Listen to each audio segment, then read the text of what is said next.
سلام دوستای عزیزم، امیدوارم که مثل همیشه حالتون خوب باشه. امروز قرار گردشی داشته باشیم به آلاچیق‌های درختی در شهر خمام. مکان این آلاچیق‌ها از شهر خمام حدود 15 کیلومتر فاصله داره که با سرعت معمولی با توجه به سرعتگیر و مسکونی بودن مسیر 35 دقیقه زمان میبره. که البته 2 کیلومتر هم خاکی در انتهای مسیر وجود داره که در ویدیو مشاهده میکنید.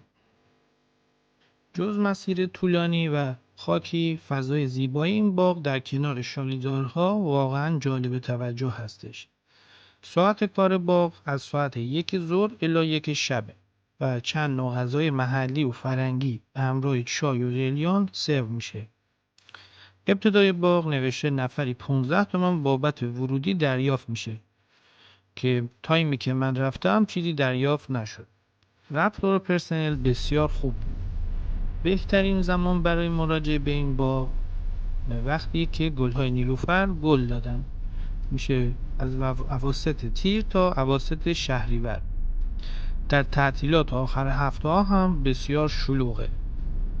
امیدوارم که از این گردش لذت ببرید.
آقا نام رئیس نمی.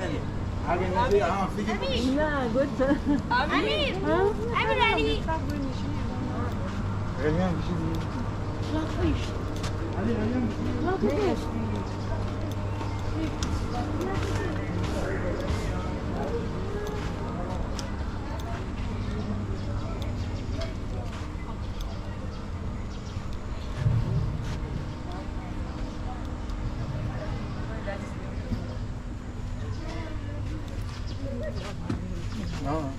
موز يلا موز.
شما باید رزرو بکنید یه تاکسی